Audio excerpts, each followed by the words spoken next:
you. That's why it's built our standards. So It's the daily responsibility of the residents. It's all considered. It's private. It's all. I'm just going to. This meeting is being recorded. So we would not be too good. I had thought at some point we said it had to be private. I think you did talk about it, but at the end of the day, I think it was all home where we had it. It's the 18th.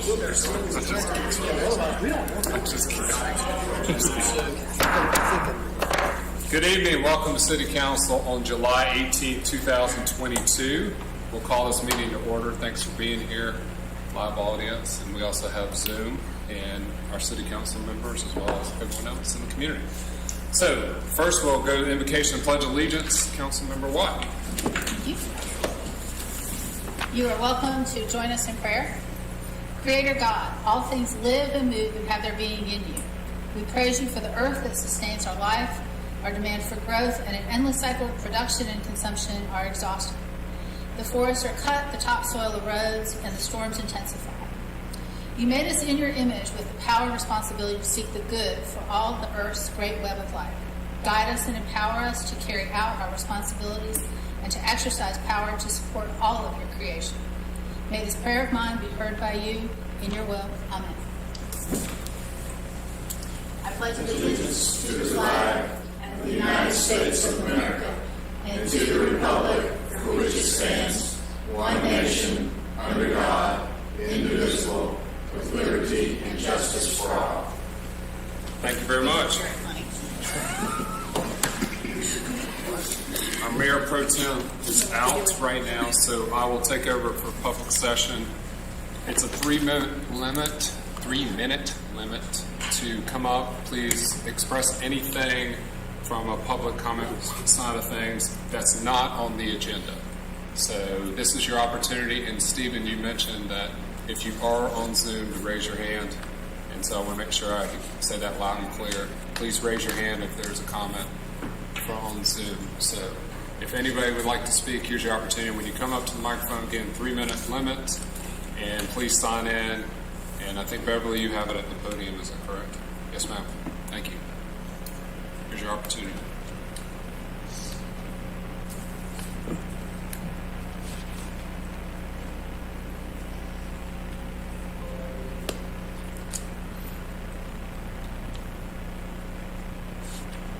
Last chance. All right. Stephen? No hands? Okay. Well, we'll close out public session. We'll go into the next item, approval of minutes for July 5th, 2022. Would somebody like to make a motion? Make a motion to approve the minutes. Thank you. Thank you. Any further discussions, comments? All in favor, raise your right hand. All right. Thank you again. Next, we'll go into reports and discussion agenda. We'll discuss the City of Clemson's audit report for the fiscal year 2020-21 from Malden and Jenkins. And Leslie, are you coming up? You're going to introduce our speaker. Okay, there we go. Thank you, Leslie. Good evening. So tonight we have Malden and Jenkins. This is Grant Davis. He's going to give us a presentation on our audit for fiscal year 2021.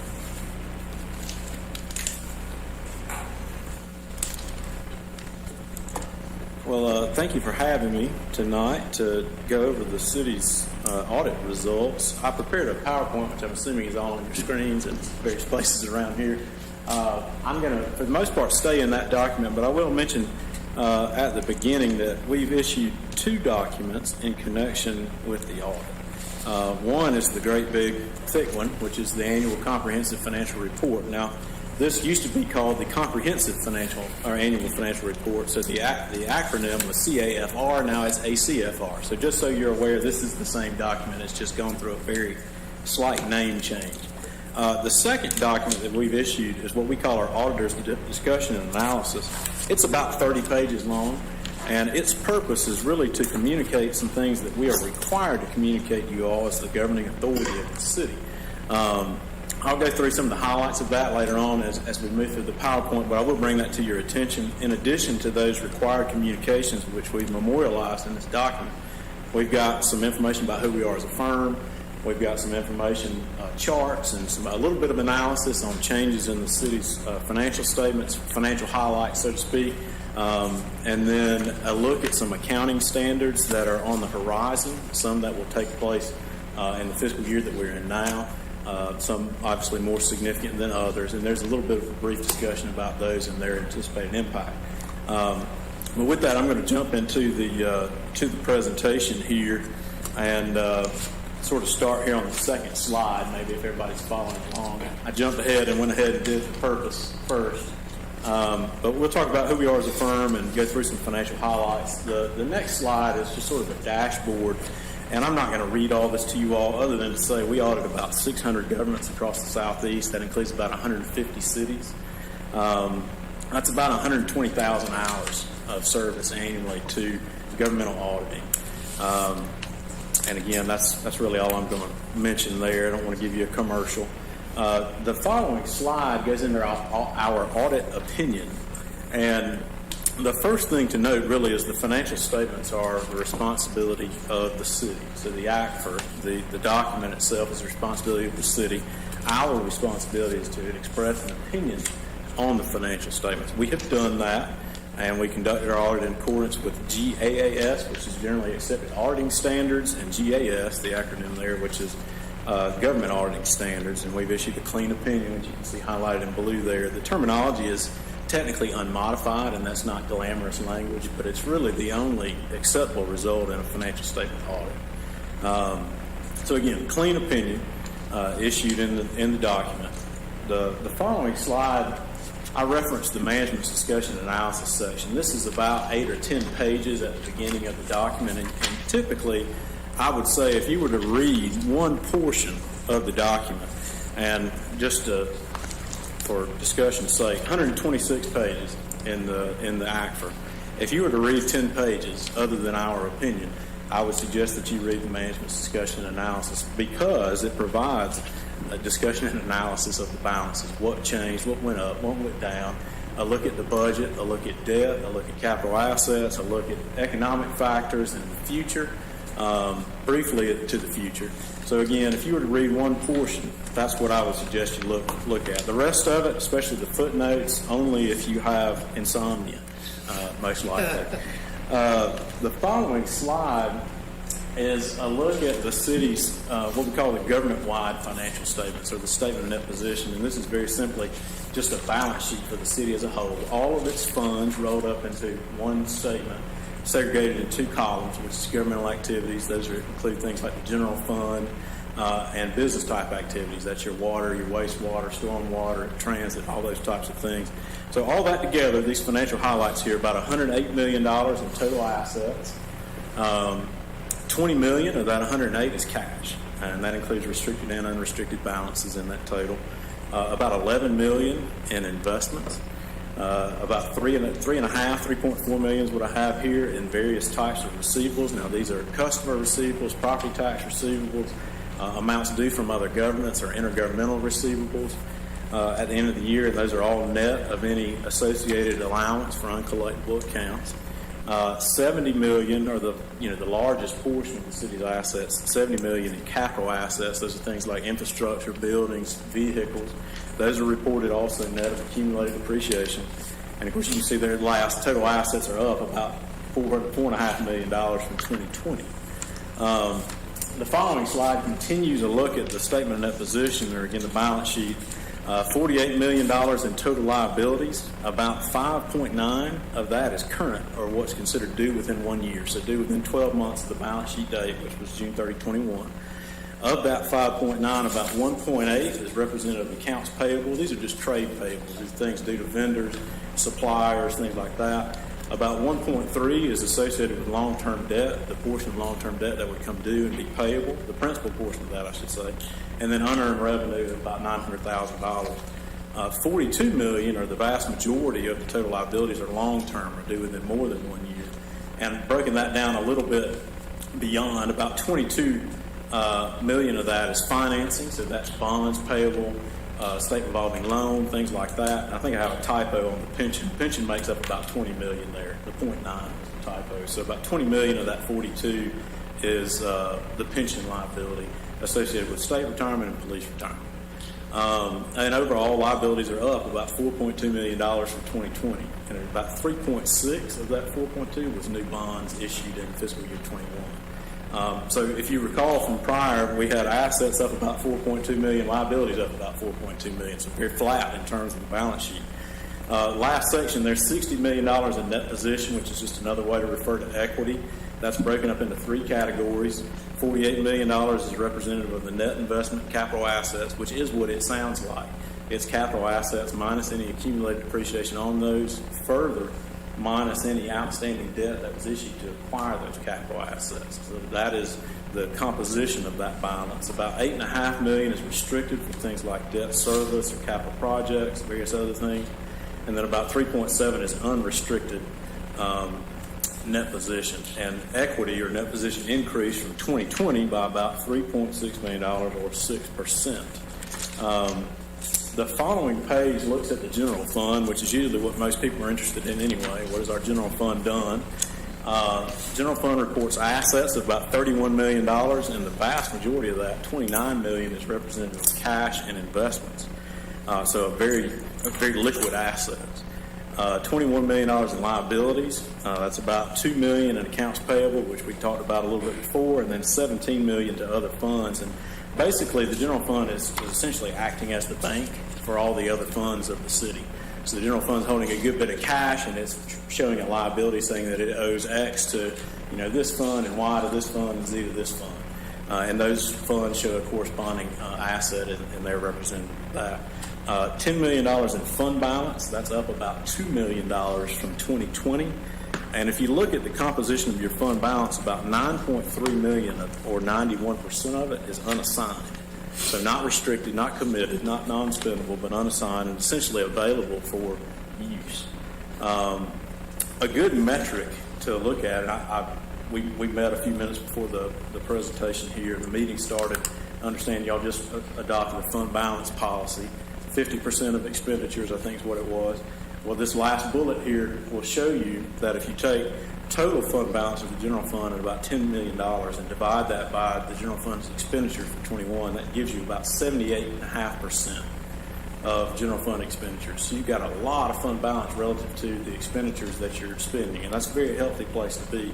Think about it another way, you've got about 9 months of fund balance on hand. So if the general fund didn't take in a dime, it would be able to finance itself based on 2021 spending for 9 months. That's very positive from the general fund's perspective.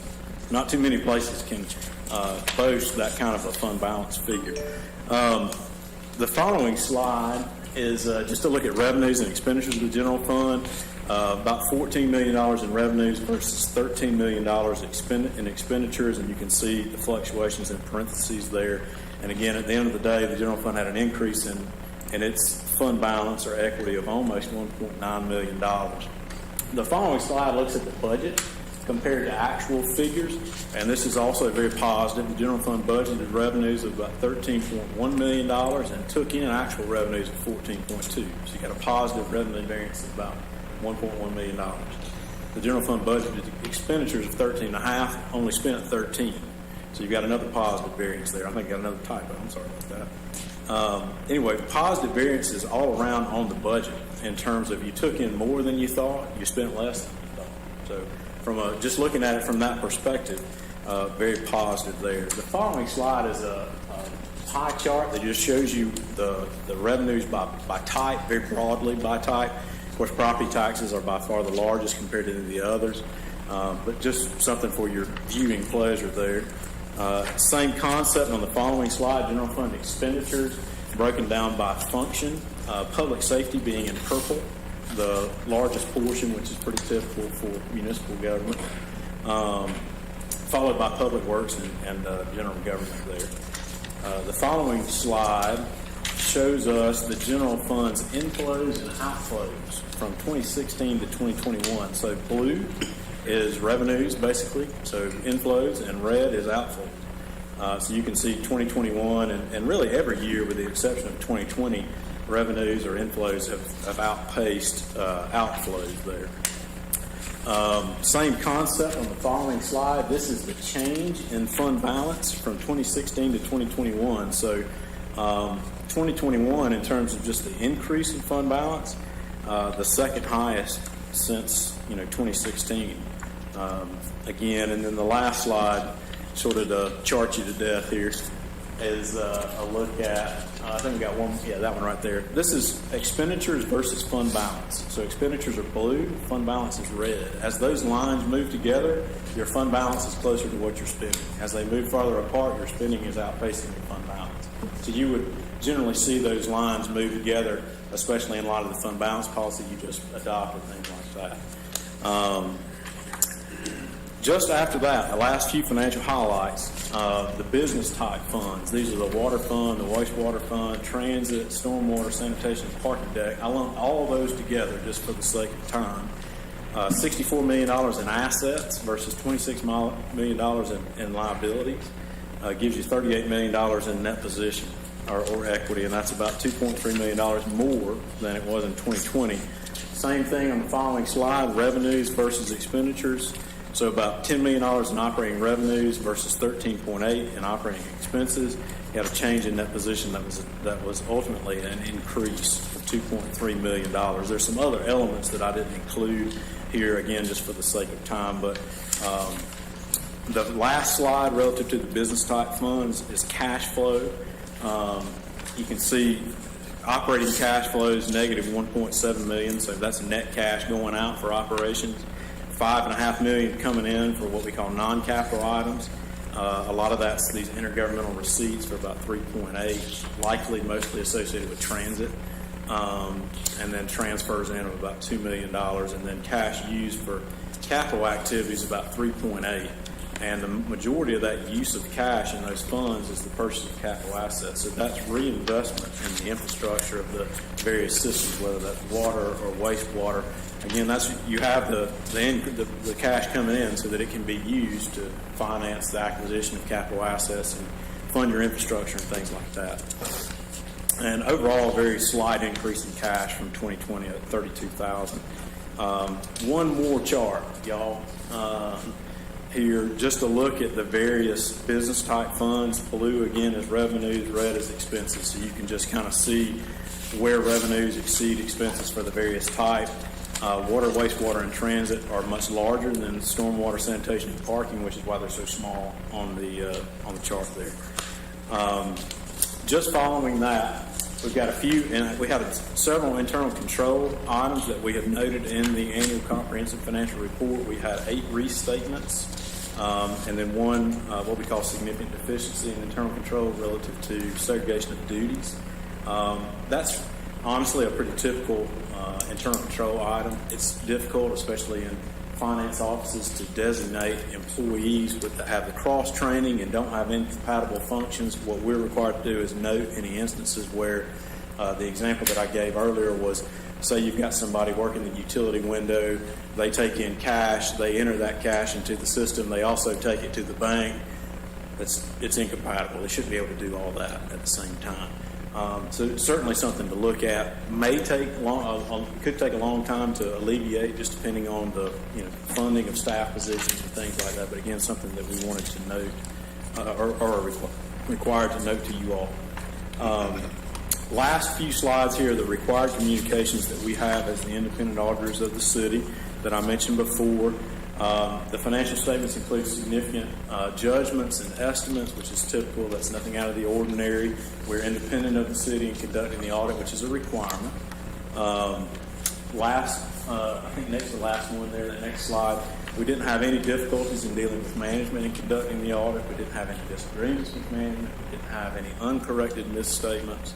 And again, in case anybody forgot, we're independent of the city as is required by government auditing standards. And then just after that, these again are the new accounting standards that are coming up on the horizon. Their implementation dates are in parentheses. The biggest one for a while is going to be the first one there, 87 lease accounting. That's going to have a significant impact on the way leases have been accounted for historically, and it's going to be a little bit of a challenge to implement, but I think we'll be able to get it all done and be no problem. But do highlight it as something that's on the horizon, the very near horizon. So with that, does anybody have any questions or comments? Be happy to try to answer any of them. Question? Can I just make a quick comment? Leslie, you have to come back up here. I just want to say in front of everybody, thank you for all that you've done, your team, because I know there's been some change in turnover. There's new software. We appreciate it. I know it's been delayed, but we appreciate everything that you've done, and please express that to the whole team. So thank you very much. I just wanted to formally express that. Sorry, I had to bring Leslie up. I'm sorry. Yeah, I'm glad you did. I was going to say, we're very impressed with the city as a whole, honestly. Again, very financially sound. Anytime you have a new audit firm, there are some bumps in the road. You have to learn us, we have to learn you. At the end of the day, you have a quality document that's certainly primarily due to Leslie's diligence. So we're very impressed with her and with you all. Thank you. Thank you, Leslie. Any other comments? Well, thank y'all for being here. Thank you for making the trip. Appreciate it. All right, we'll go to the next item. Receive a presentation. Tony. Where's Tony? I think Tony and Jen, if I'm not mistaken. We got both. Planting milkweed to attract monarch butterflies and bringing awareness to this project through art projects. So Jen, I guess you'll be next. So look forward to it. All right. Thank you, Tony. Thank you, guys. Some of you may have seen on social media, City of Clemson is now a Monarch City USA as of last week. You can clap. Yeah, there you go. There you go. That was our cue. That was like fanfare. Exactly. So, City of Clemson is now a Monarch City USA. There you go. Yeah. Next slide, please.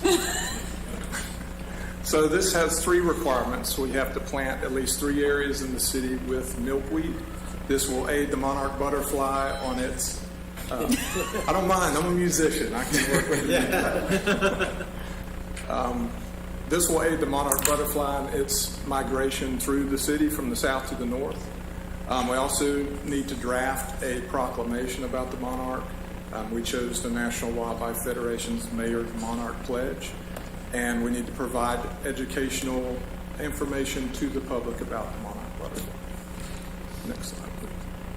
So this started shortly after Mr. Dolcar's presentation to you folks. I was contacted by Catherine and Elaine Richardson, Liz Vogt. We had Allison come to the meetings. Just a whole group of annoying women. It was awesome.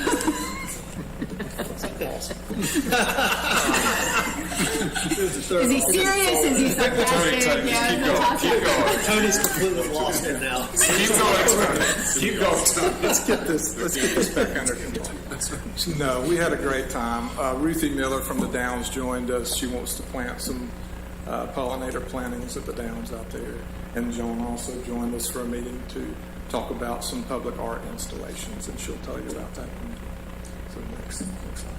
So one of the big things that came out of the meetings was developing a planning strategy, and we came up with 11 different spots from south to north, because that will be the migratory pattern of the monarchs. We'll have good coverage as they come through the city. The orange dots are the initial 4 planting areas.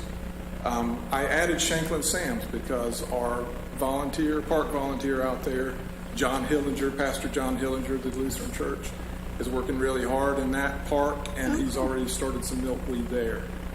So next will be the Chamber of Commerce, the old train depot. I'm going to stay on that slide for just a bit. The train depot, then we'll plant some at the Calhoun Bridge Center, and then lastly at the entrance to the Sedgefield neighborhood on Berkeley Drive. And we have a couple of volunteers who have already started a wildflower meadow out there. Joey and Meg Williamson, they're former Clemson Extension Service folks, so they've done a really good job establishing that meadow. We're going to add some milkweed to it this fall. And then the other red dots are the future plantings. Go to the next slide, please. So we're going to start with the common milkweed and butterfly weed. Catherine met with some of the folks at the South Carolina Botanical Gardens, and believe it or not, milkweed is not very easy to transplant. So we wanted to kind of hedge our bets and start with something that would work well. So these two is what we decided on. We're going to do 100 plants initially and do 50 of each of these. And so that'll give us about 30 plants per spot in our initial areas. And I'm going to turn it over to Joan to talk about some of the art. Okay, you go next slide. So we want to use art to build awareness that Clemson cares about pollination, and that includes not only the monarch butterfly, but as well as the bees. And we're going to begin with the monarch butterfly at first, and then bring that focus onto the bees. Next slide. So the first public art project to bring awareness to the sites will be to commission 1 to 3 local artists to paint butterfly wings onto large canvas for the community to take selfies. And the canvas will migrate to all 3 of the milkweed initial spaces. And TAC will pay for, out of our budget, will pay the commissions and the frames to hang the large canvases. And this can happen as soon as the sites are planted and ready. Next slide. Then we're hoping in fall of 2023 to bring in fiberglass butterflies. So I spoke with a councilwoman from Westernfield, New Jersey, and they have a 3-foot by 3-foot fiberglass butterfly program that they started during COVID. And the butterflies are created by an all-female business called Cow Painters. The total cost, which includes weatherproofing, is about $375 per butterfly. We can treat the butterflies like an exhibition and include a map. And then there's all sorts of ways to get the community involved. One idea is to have the butterfly sponsored by local businesses and organizations, and then we can pair an artist with the sponsor. And then at the end of the exhibition, the butterflies can be auctioned off. This was very popular. The auctioning off was very popular in Westonfield, New Jersey. And then we're thinking about, again, the project could begin in fall of 2023 because we need to think about the sponsorship program, how would we do a call for artists, how do we pay everybody, and how the butterflies can be auctioned off. Next slide, please. And then the last component of this is education. The Art Center and the Urban Land Management Department will partner together to bring exciting programming that will include art making in nature. We plan on using all of our studios, which includes clay, painting, printmaking, metals, and glass, to highlight the Monarch project, as well as bring art making to the sites. And a partnership with Art and Nature also lends itself to a great artist in residence program. So if we could, we've already talked about who we could partner with Monarch butterfly experts and artists to do something really creative. Next slide. And that's it. Thank you. I guess, any questions for us? It was great that the university also stepped up. The botanical garden has sort of opened things up for us, and they offered us a great price for, I don't know what the 100 plants ended up costing you, but I mean, it was down to $5 a plant or something like that. I mean, it was just amazing. And so they're going to be good partners, and they've got a huge butterfly garden already. So. Yeah, they're going to go ahead and start those seedlings now, so that they'll be a little bit established by the time we plant. We'll probably be planting. How big is that plant? Yeah. Some of them get pretty large. And they spread. And they spread. So when you say pretty large, 2 feet, 3 feet? 5 by 5. Yep. Oh. 5 feet by 5 feet. Some of them, yeah. The common. And we're still planning on doing the proclamation next spring, in the spring time Yeah, I frame, think we have to do that proclamation. in May. And then the butterflies, the 3 foot by 3 foot, the fiberglass, where all will you place those? Well, so the thinking is we can place them at different sites, and we can also place them anywhere. Really, they hang on. They can hang on a pole or a tree for a certain amount of time. So it hangs, it's not a stand, I mean, it's some kind of stand. Well, so I talked with the councilwoman, and they did the stands, and she said it was a nightmare because people tried to ride them. So they tried to ride them, they tried to vandalize them, and so here I got a feeling maybe not the stands. Maybe a couple of college avenue. Yeah. So we're thinking like high up, maybe on the pole. That's just like Maybe the asking ones for that come on some. College Avenue are 5 by 5, not 3 by 3. And steel, not fiberglass. Okay. Sit there. Sorry to ask. But no, and we hope that we can also find ways to get neighborhoods involved if they want them as we grow these.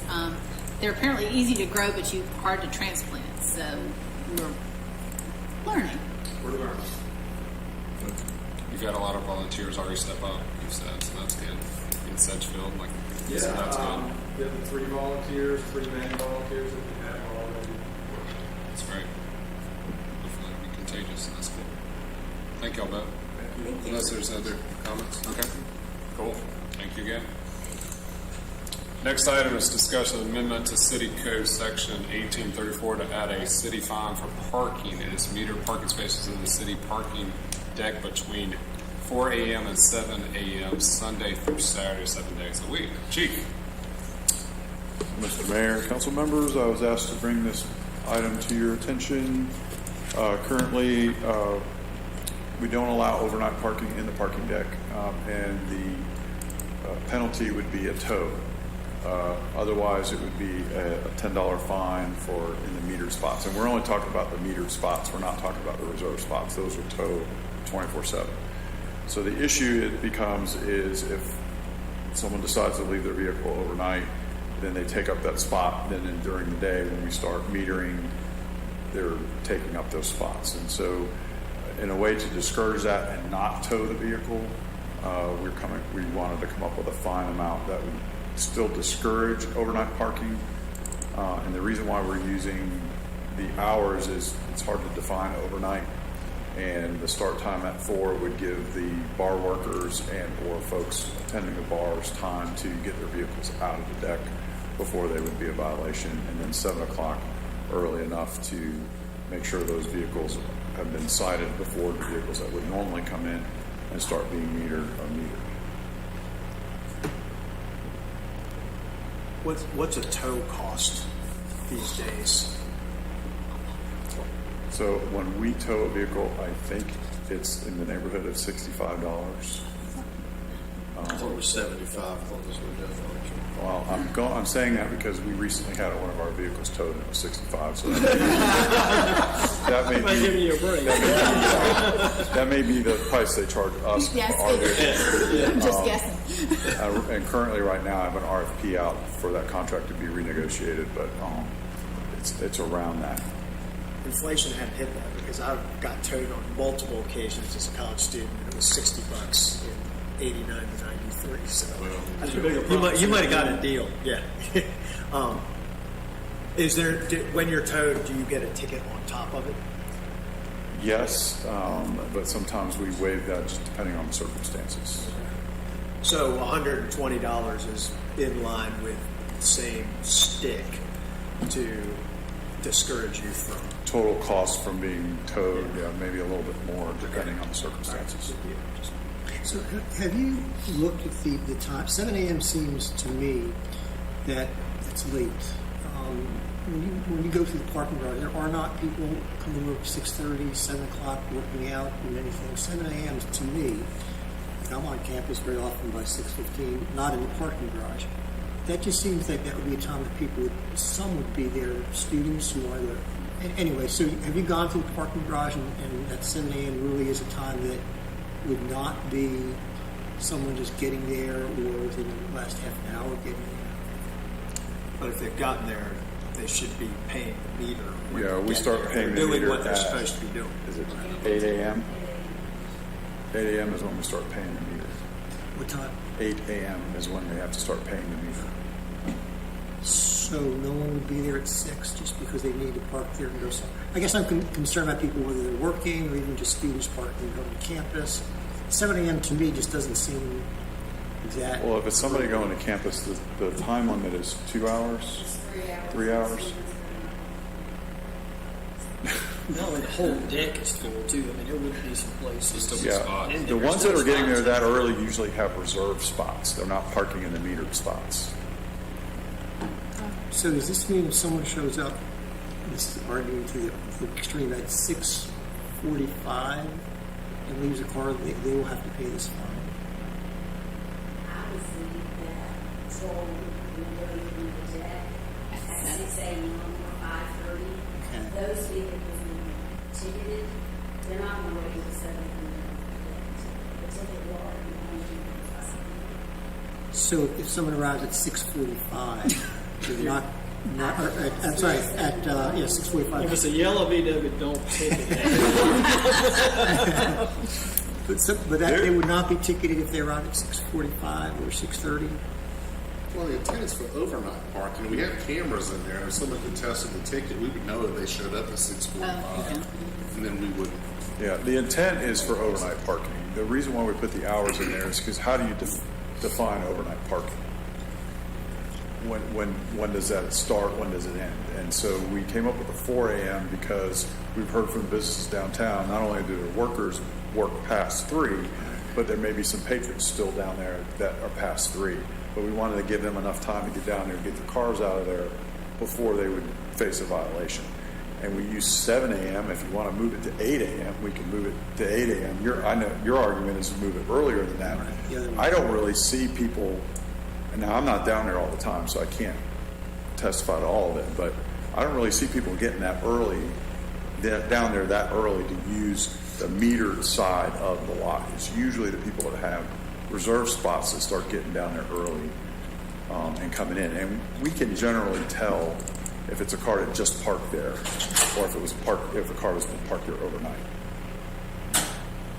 And I think the other part of this is, and I have it in the agenda item, we still have the parking study that's going to be done, and that's probably going to make recommendations that's going to change some of this anyway.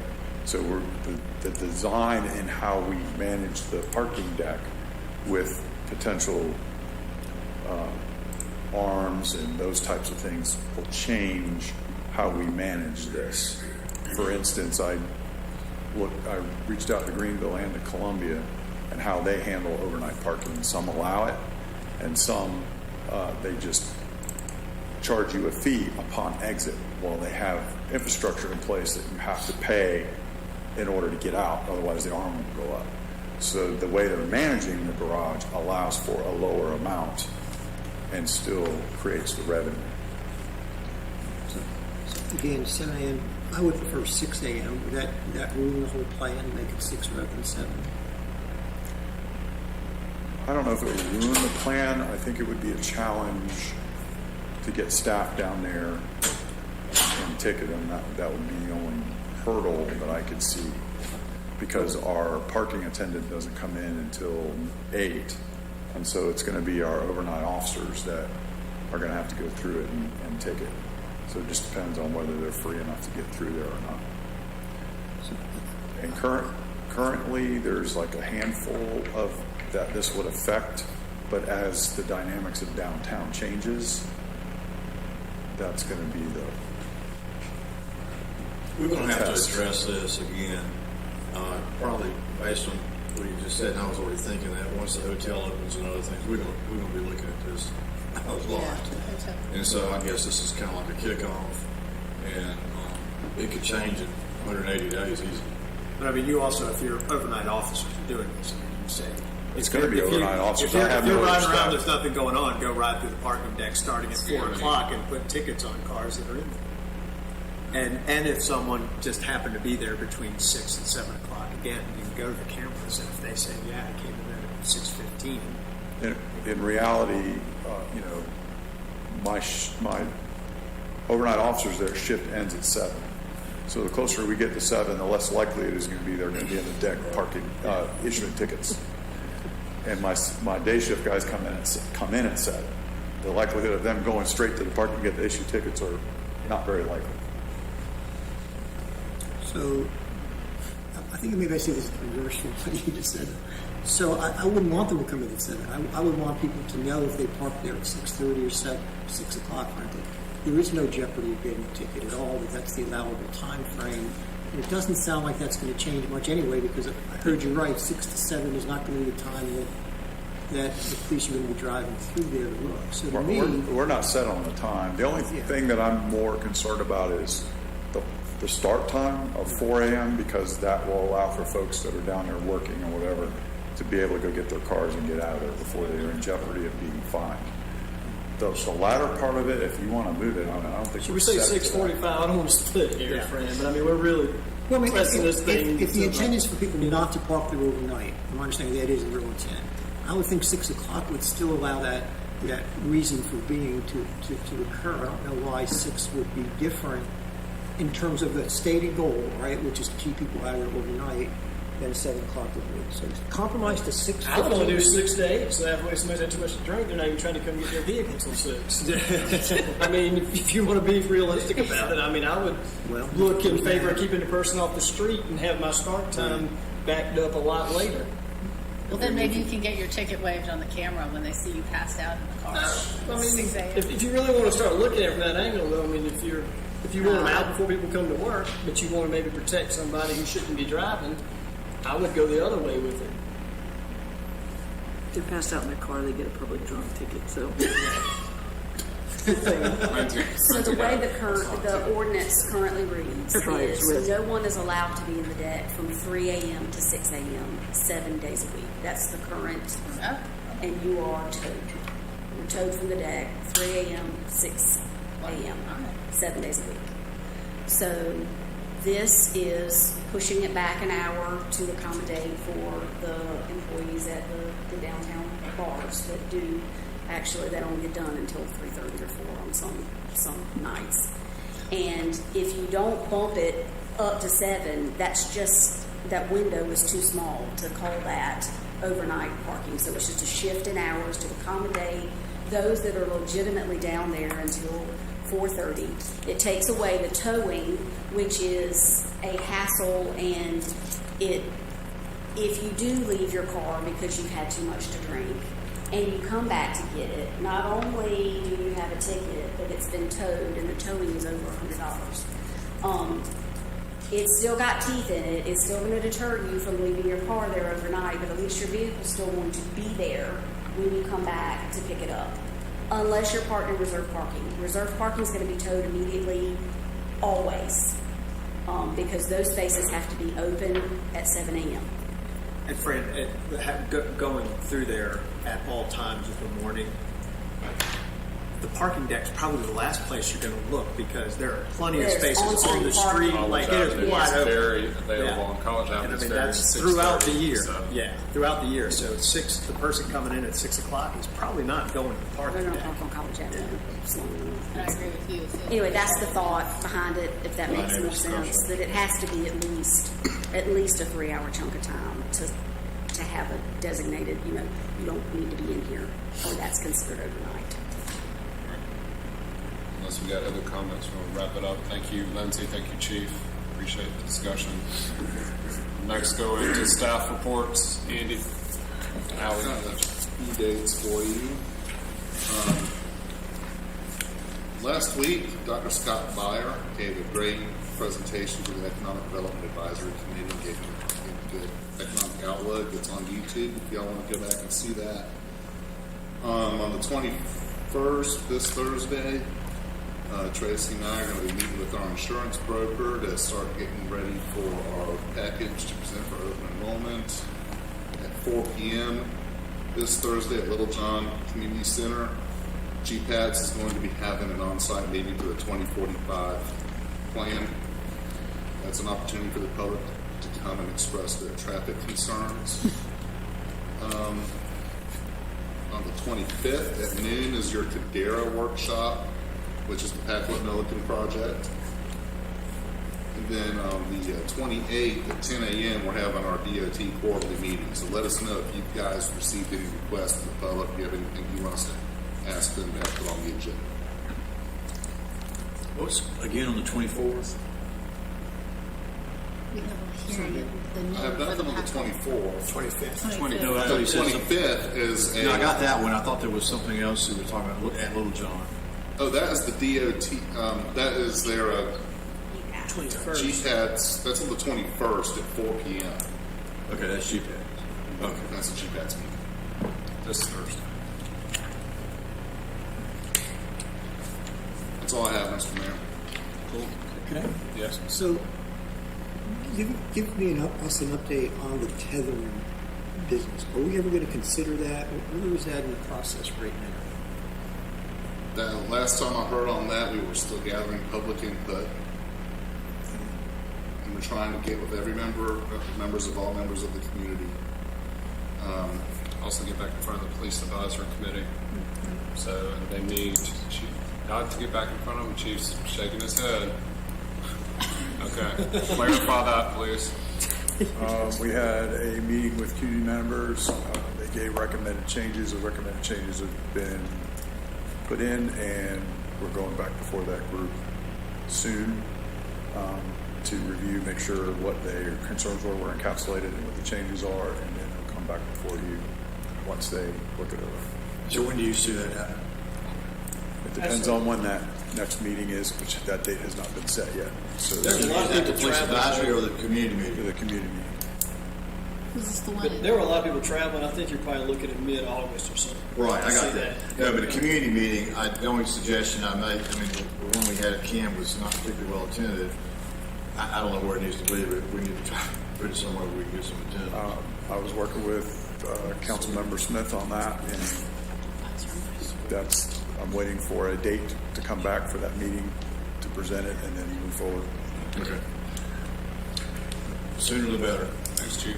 Beverly, didn't we have a CURES meeting scheduled August 2nd? So I Do would you have think a it time? was 6:30 then. I was thinking that it would be coming back to you shortly after that. Okay, thanks. Good. Appreciate it. Next, we go to policy action agenda, 2-minute limit per speaker from each one, and I'll make sure everyone has an opportunity to come up to the podium. First is to consider the first reading of ordinance to renew the municipal service agreement between the City of Clemson and Duke Energy. Allison. Thank you. The City of Clemson last amended the municipal service agreement with Duke in July of 2010.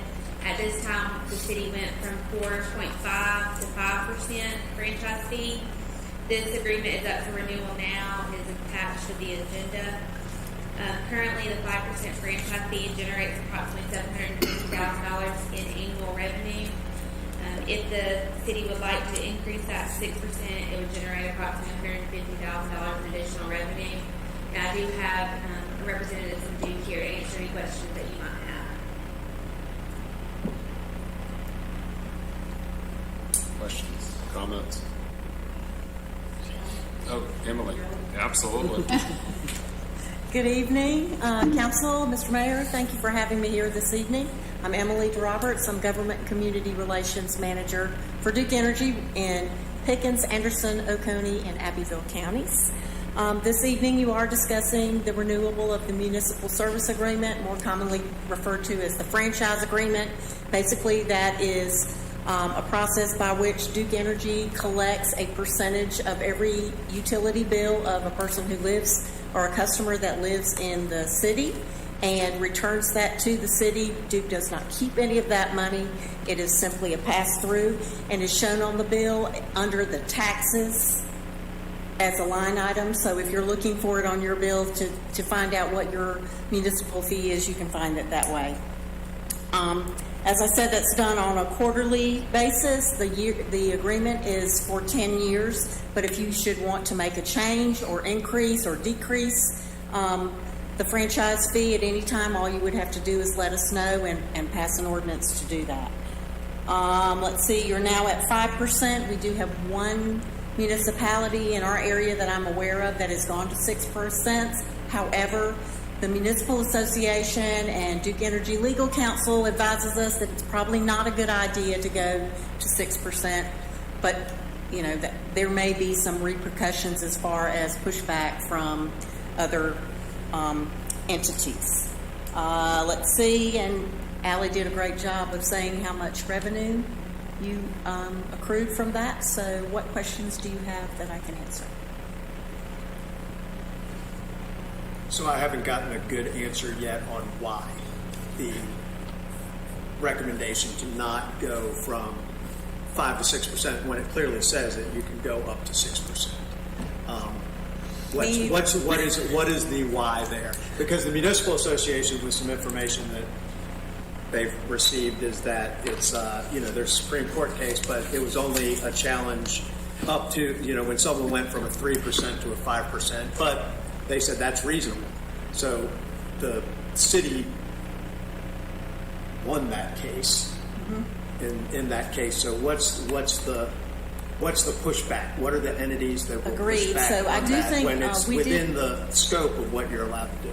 So we did seek outside counsel advice, and apparently there is some precedent between the town of Allendale and their constituents, and I can't state it off the top of my head, but you might want to check with the legal folks from the municipal association. But as I said, there's already a municipality that's gone to 6%, and nothing has happened yet. So How long, remind that municipality, how long has that been in effect? it happened during COVID, and I was told about it after the fact. To me, it's a moot point because I'm not in favor of going up. I'm in favor of leaving it at 5%. I mean, I understand they want to know for future, but the fact that we can, with the 120 days notice, I believe, raise this at future time. But the steps we have taken from a budgeting process and with our other utilities to not increase things during the time between the inflation and the uncertainty on the economy makes it kind of simple for me to leave it at 5% and then address it. Maybe there'll be a little more litigation around it to satisfy we can get more legal answers, but at this point in time, I'm good with 5. That's what I just like the real answer because this is not at all clear. There needs to be a clear answer. If they're saying you could go to 6, there shouldn't be 6. Oh, but you're going to get sued if you do. Because I think that's all it's all posturing. That's not real. It's totally up to the city. Yeah. So I'm it's just our call. relaying the advice that I've been given. And then Duke just passes this straightforward. What Duke kind of gets, I guess, the use of the right of ways and everything for This that. is in lieu That's of kind a of y'all's business getting out of it. license, So it's yes. a pass through, but then Duke gets something Right. on the So backside too. in return for this service, Duke Energy is allowed to install and maintain our equipment within the city limits without paying a business license. If you could change your contract away from the Asplin people who trim your trees, that would be great. That's a little above my pay grade, but I'll work on that. It's interesting. You call Duke and they say it's not our job, and you call Asplin and they say it's not our job. So, yeah, whoever the right person is, if you could let Andy know so I could know, that would be wonderful. You just call me and I'll be glad to take care of it. I will do that. Thank you. Thank you. Questions, other questions and comments from Emily or Allie? We have a caller. Steven. Okay. Can you? Yeah, thanks, Steven.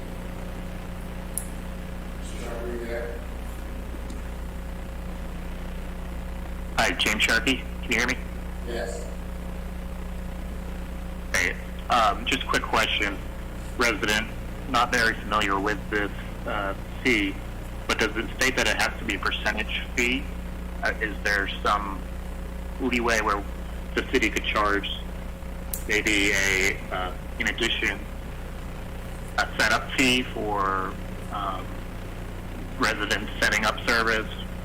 You know, I would see added wear and tear on our city right-of-ways as, you know, crews have to come in and turn on service, and it might be a way to generate revenue from the population that is not full-time residents.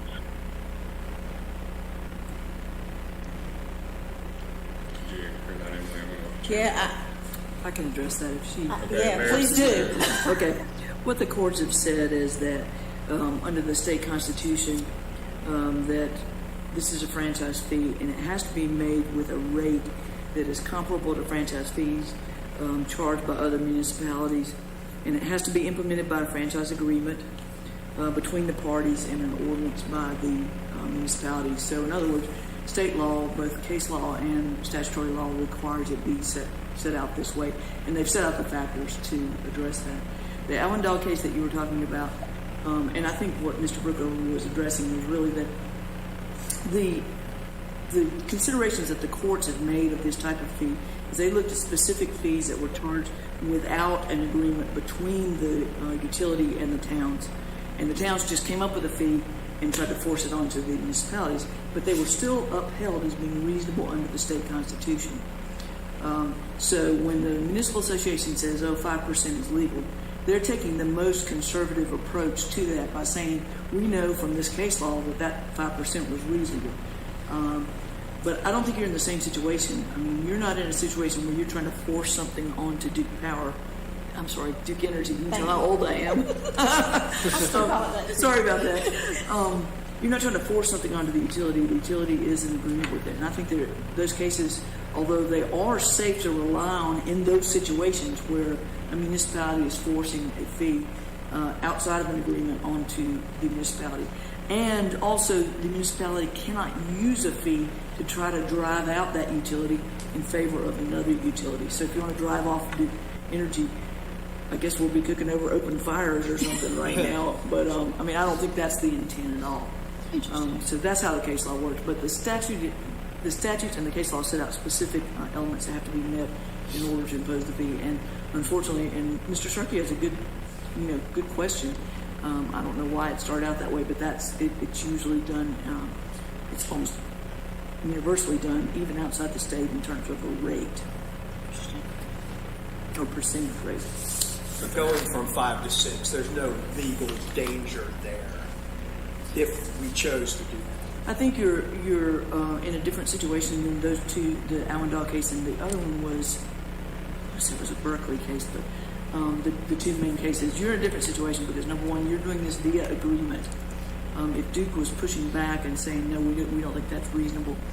And then, of course, if council finds it to be reasonable fee in terms of your cost, in terms of your maintenance of your rights of way and all the other expenses, whether it's engineering or whatever expenses you have with respect to utilities, that would be another way to go towards the constitutional requirement that it be reasonable. I think West Union has a 6%. I don't know which municipality you were talking about, but I'm pretty sure West Union went to 6%. But that has probably been a couple of years. It may be pre-COVID. I can't remember. Since it's a matter of public record, I will tell you that it's the municipality of Liberty. Okay. So, I mean, there's some precedence for it. So, no, I don't think you would be running into a situation unless you were just going to come up with some kind of fee with the intent to drive off Duke Energy. Wait, please don't do that. Come on now. Stephen, any other opportunity from the audience? Any other comments? Any other questions for Emily or Allie? All right, would somebody like to make a motion? Make a motion to approve first reading of a municipal service agreement between the City of Clemson and Duke Energy as presented. Second. Further comments, discussion? All right, all in favor, raise your right hand. All right, thank you again, Emily. Appreciate it. Thank you, Alan. Next is consider the first reading of ordinance for proposed annexation of approximately 24.5 acres near Lawrence Road and zoning from as a planned development. Art, coming up? Yes, sir. Thank you. Thank you. An application for planned development to be named One Clemson was submitted by Mr. Todd Kennedy on November the 22nd, 2021. Since then, the proposal has undergone a significant amount of review and consideration by staff and the Planning Commission. As part of the commission effort, 5 separate public sessions, which included regular meetings and workshops, were held on the matter. And on June the 13th, 2022, the commission concluded their work by voting to recommend the draft proposals on the agenda tonight. A public hearing was held on the matter on July the 5th. Due to the fact that the property proposed for development lies in the unincorporated area of Pickens County, the next step in the process will be to consider its annexation into the city. As part of this process, it will also be necessary to establish the zoning of the property, which in this case, if approved, would be Planned Development District. As required to initiate consideration of the matter, Mr. Kennedy has submitted a petition of annexation and requested a zoning of Planned Development District. Also, it should be noted that the Planning Commission specifically considered and approved both the proposed annexation and zoning as part of their votes. So staff's recommendation is to approve the annexation and zoning as requested. Thank you, Art. And Mr. Kennedy is here. Okay. Questions, comments? So Now, we're talking about zoning or the annexation? Annexation first. Annexation. Okay. So, I mean, someone had said that one reason we should consider annexing it is that if we didn't, that there wouldn't be any zoning out there. Does Pickens County not have any They do not residential have a zoning at formal all? zone. They have some land use regulations. They're kind of a little more specific in terms of particular usage, but they do not have formal zoning in the books. Nothing about density, structure, sidewalk? Again, there are some rules, and I'm just not familiar enough with them in terms of the specifics, but they have some things that are would restrict certain activities, but it's not like a formal zoning ordinance. So, would this cost us money to annex it or make money for the city if we annex this? We provided a copy of the report that was done earlier, and I think it's 200 and some odd thousand annually to the good as it was calculated for the report. Of course, these were all ballpark numbers in some cases, and we still got to wait to see how things turn out. But you're fairly confident that those numbers are accurate? They were not my numbers, but I didn't see any problem from what I know. It makes sense, and there are other revenues that will be coming out of that were not included in the numbers. So we're not sure what the commercial aspect of this will be. So there's a lot of unseens, but we are not aware of anything that would take it the other way. And so issues like traffic are irrelevant in terms of this decision. In other words, whether we do this or not, the impact on traffic is going to be the same. As my understanding, Mr. Kennedy owns the property and he is determined to develop it. Of course, I'm sure he'll tell you there are a lot of unknowns on that end too. But if it gets developed, and I assume, just my hunch is that at some point in time it will be developed. That was my question. It was more so than this. He can answer however he chooses, but my suspicions are that if we were not to approve it, it's still developing. I'm not trying to put you on the spot. This is more of you'll get to the rest of the question for the sake you understand why I'm asking. Yeah, that's definitely my intention. Okay, so whether we approve it or not, you're going to develop it, and whether we approve it or not, there are going to be 600 more cars out there, right? Yes. Okay, I wanted to get that on the record because somebody wrote somewhere recently that we need to be dealing with this from a traffic perspective, and my answer to that is it doesn't matter what we do here tonight. You're going to do it anyway, annexed or not. Correct. The cars are going to be there. The cars are going to be on the road. And the cars are that out there on the record right now. Okay. Secondly, and I guess this is my other question: do you guys even have any thoughts about will the cars go through?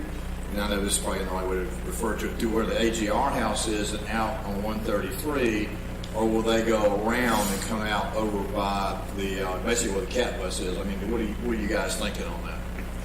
I think that. Sorry. Todd actually completed a traffic study while students were in school. Majority of the traffic we determined on a 70-30 split was going towards AGR. The rest was going about to the other way. Don't quote me on those numbers. I don't have the open. How much was percent? 70-30. So it's 30% going towards public works. Okay, that's all. 70% going to the AGR. We looked at it. The numbers don't actually do any increases on saying that there would be any warrants for anything more than the current stop control that we currently have.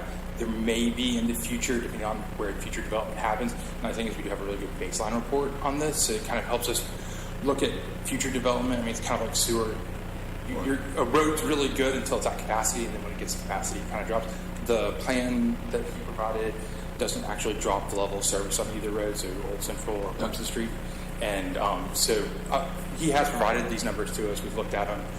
Everything seems pretty good. I'm just more interested in this, the impacts that we've been hearing about and continue to hear about, and the impacts basically on College Avenue and also 123. Yeah, and those cars are coming whether we approve this tonight or not. And one thing I would mention is that he does have a connection and is putting in a lit pedestrian crossing park on Old Central. So we already have a large section. We've done work prior to this on the Count Union Streetscape. So there is a fairly easy connection for pedestrians and cyclists to get to campus if that's how they choose as a means of operation. And there's cat bus service out there. And that crosswalk will bring them to that cat bus stop that's existing. So, we're trying to figure out multimodal and make that a priority as well. Thank you, both. So this is not an antagonistic question. Given what you said about you would develop it anyway, why do you care if we annex you or not? It's to get to the services of Pickens. It's going to be a more upfront cost to me to get to the sewer that's in Pickens, as opposed to your sewer, which is right down the street. So to me, it's easier to develop it here, even though my cost is going to be in the long run. Taxes and everything are more in Clemson, but it's kind of amortized over a longer period of time for me. It's a pretty big upfront cost to go access the city from Pickens if I don't use Clemson services. And there are other costs. I was going to ask you later, but this is relevant. For instance, if you're annexed into the city and build this, the streets that you're going to build have to be up to the city standards, which I assume are higher than Pickens County. So there are other costs to you to do it through the city. I believe if I read your proposal, you're going to leave the roads as private, but I asked this earlier. Even private roads and developments in the city now have to meet city standards for those roads. Just as an example of a cost that annexing will I guess our roads have a higher standard than the Pickens County roads. Being the developer, I put even their private roads, I have a standard that I develop because I'm going to own the thing for a long time. I'm not going to not put curb and gutter in just because I'm not being forced to. So we will be putting that in, no matter if it's in Pickens County or in Clemson. So the actual we have to meet our standards. I think what he's saying is you've got certain developers in places where there's no standards, they're going to kind of hit just a minimum functional. I think what I'm hearing him saying is I don't even meet y'all standards anyway because yes, it's more out of pocket, but in the long run, it saves him money from maintenance and wear and tear on the roads. So. I'm just curious when people say it doesn't matter to me, but I'd like to be annexed. Why? That was a good answer. Just for the record, Andy, when did we put the annexation worksheet in place? Or maybe Art, I should have come to you. Maybe almost 2 years ago. Yeah. 2 years ago? It was like the first thing you did One of the after first things, yeah. About 2 years ago? A year and a half, 2 years ago. That's just a reminder. That's what Again, this like I said, I mean, I'm not one that's like, well, just annex because it's not there. It's got to have, if it has an ROI on it for us, I think that it makes sense for us to annex. But I would not be like in favor of this if we were going to take it and it was going to lose money for the city every single year. And this one, it looked good, and I think that the estimates, even in that worksheet, are pretty conservative as well. So I think it's likely to be. And that's what I was speaking to, talking to Todd Stedman prior to this, because we didn't include any of the revenue from any commercial property that we're building out there, because we weren't really 100% sure what that was going to be. We came up with the revenue projections prior to us kind of fleshing that out. And you love this too. I mean, our millage rate is 8 point something. We have 8 point something more mills. Water, everything has gone up. So I mean, we're going to deal with the issues from this. Yeah, we're going to deal with the issues of getting the revenue. Let's be the positive on it. All right, that's all. So we're still in annexation, right? Right, correct. I think the other thing too about annexation, I don't like the answer that if we don't do it, it's going to be awful anyway. That's just not an acceptable answer. But I do like the answer that would say yes, but the developer is going to work with us hard to figure out other solutions to the traffic issue that may not be available otherwise. In other words, there have to be other creative things to do with traffic. You sound like a fairly reasonable person who gets that. And so I would expect annexation, not because we have to do it anyway, but because this might be a better, I'm not saying you said this, You missed the point but of that that. this might be a better approach because we will work hard to come up with some traffic solutions that don't currently exist. We will work hard to find some other reasons to do it. John, I wasn't saying you said that, but I've heard that from many people. And I believe that's, over the last 9 months, we've really worked hard If you guys remember the first plan we brought in here based on the planning commission and the public's input, we've basically done 180 degrees change on the plan itself. One, providing the city with a park. That was, instead of mini storage, we've got a 2-acre park that we'll be donating to the city if you guys are willing to accept it. That's in the plan, which I think is a big benefit to the city. And we are working on trying to encourage as much pedestrian traffic into town as we possibly can by upgrading Lawrence Road for one thing, and then we're building a CAT bus station down on Old Central Road and creating a crosswalk there that's not only used for our residents but for other people in the area right there. Stephen, comments from anybody in the? Yes, sir.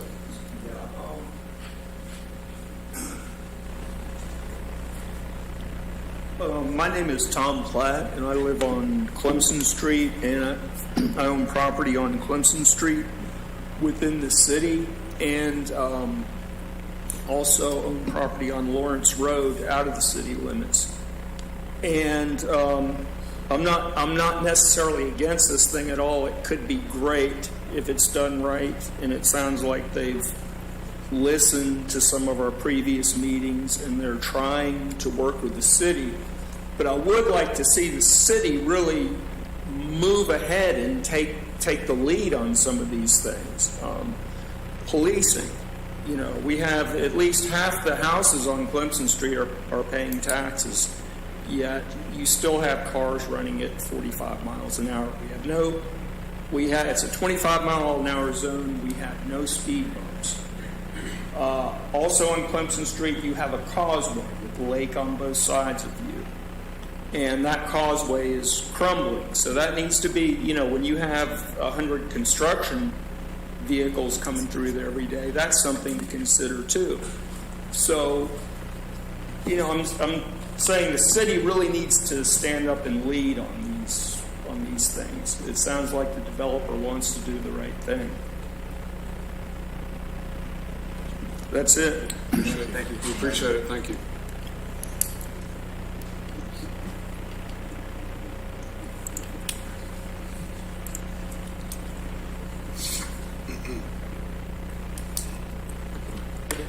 I'm Rocco Shuffletti. Just got a follow-up question. Who's going to be responsible for the road maintenance on Calhoun Street, Clemson Street, Old Central Road, and Lawrenceville Road to either widen those streets? There's not much room down there. I don't know if you've been through there. You put a cat bus on some of those streets, you're not going to be able to get two-way traffic through. Who's going to pay for the maintenance and the widening of those roads to handle the increased traffic, plus cat bus and cat bus stations? Is that a city going to do it, or is the developer going to take that responsibility on? Because that's going to be a huge expense. And I'm actually Nathan. Yeah. We worked with Mr. Kennedy on this. Cat bus currently is on Old Central Road. Lawrence Road is, we're not 100% sure on the width, but we'll verify as long as make sure it makes minimum. He's agreed that he'd widen as necessary to continue to keep that road to city minimums for entrance access. And then Old Central and Clemson Street both, at this point in time meet our standards. So it might feel narrow, but it's most likely because of the narrowing of the trees and things like that along the way. But both of those, and then Lawrence Road currently is a county road when we final our annexation process by the intergovernmental agreement. Roads with Pickens County would own more than 50% of the land adjacent to the roads, so we get into a city street at that point. So that's where that kind of agreement comes forward with Mr. Kennedy on that. Questions I can answer. Nathan, I believe too, when we did the Calhoun streetscape, we beefed up the concrete and the asphalt and the turning radiuses because the cat buses were having an impact on those. So we went back and redid those at a much beefier spec. Yeah, so on the ADA ramps for where the cat bus, because of the turning radius that we use, can't always make it because of interactions with adjacent cars in the intersection. Instead of doing our 4-inch standard 4-inch standard concrete, we went to a 6-inch with a thicker compacted base and rebar inside of it, which is one of the reasons you see a lot of cracking that you see normally in a normal area. And then we also went with a higher paving spec as well, using a different mix, asphalt mix, in areas that we knew were potential for failure to try to extend the life of the road in those areas. Thank you. Any other comments? Questions? If not, would somebody like to make a motion? Move that we approve a first reading of an ordinance for a proposed annexation of approximately 24.5 acres near Lawrence Road and zoning as planned development as presented. Second. Further comments, discussion? All in favor, raise your right hand. All right. Next, Art, you get to come right back up. So we've already talked about a little bit the first reading of ordinance for a planned development for 1 Clemson. Okay, and this is the second step with this for consideration of the approval of 1 Clemson. And it specifically addresses the regulating standards or the rules that the proposed development will be constructed and operate under. As proposed, the project will be developed with 426 beds of student-oriented housing, 44 units of workforce housing townhomes, approximately 2,500 square feet of commercial space, and the developer, as you mentioned, will also dedicate approximately 1.9 acres of land for a future city park.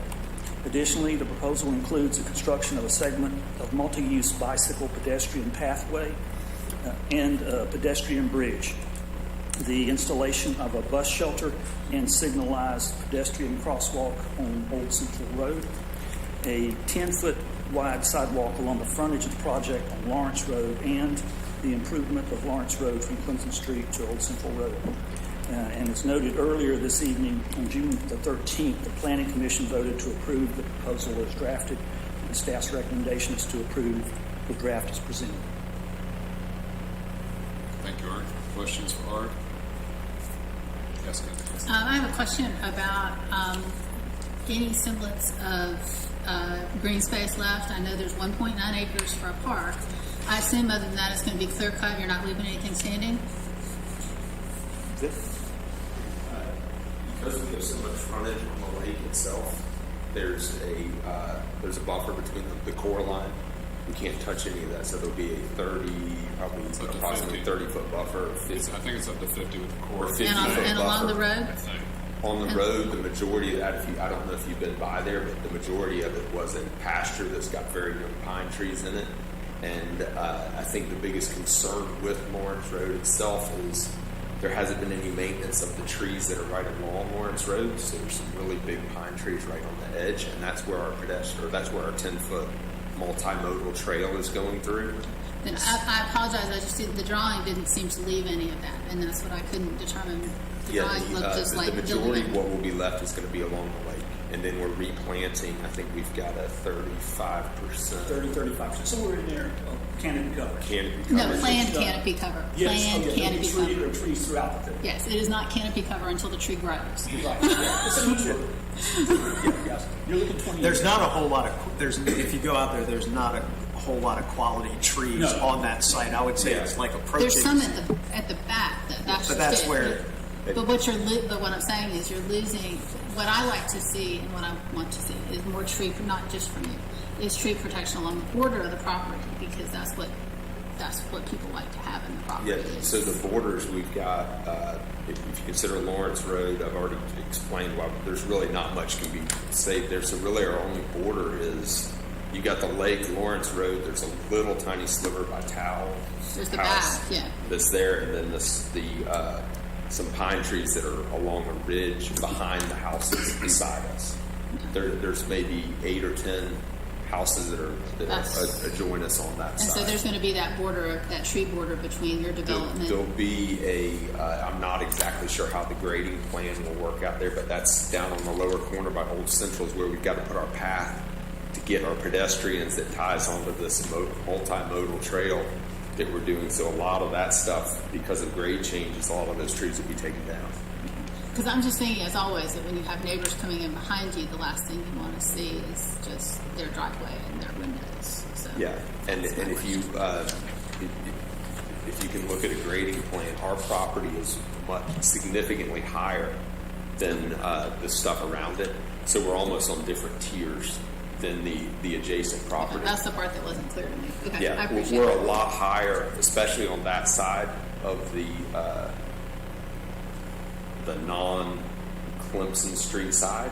Our property itself is much higher there than any of the adjacent properties that are down there. Sorry, I'm trying to remember the visualization. Okay, I appreciate But no, it. we would, the majority of the trees that are going to be kept are going to be in the core line, and those are nice trees down there. But it was a big 75% of that was a big pasture before. It's just got 7-year-old pine trees in it right now.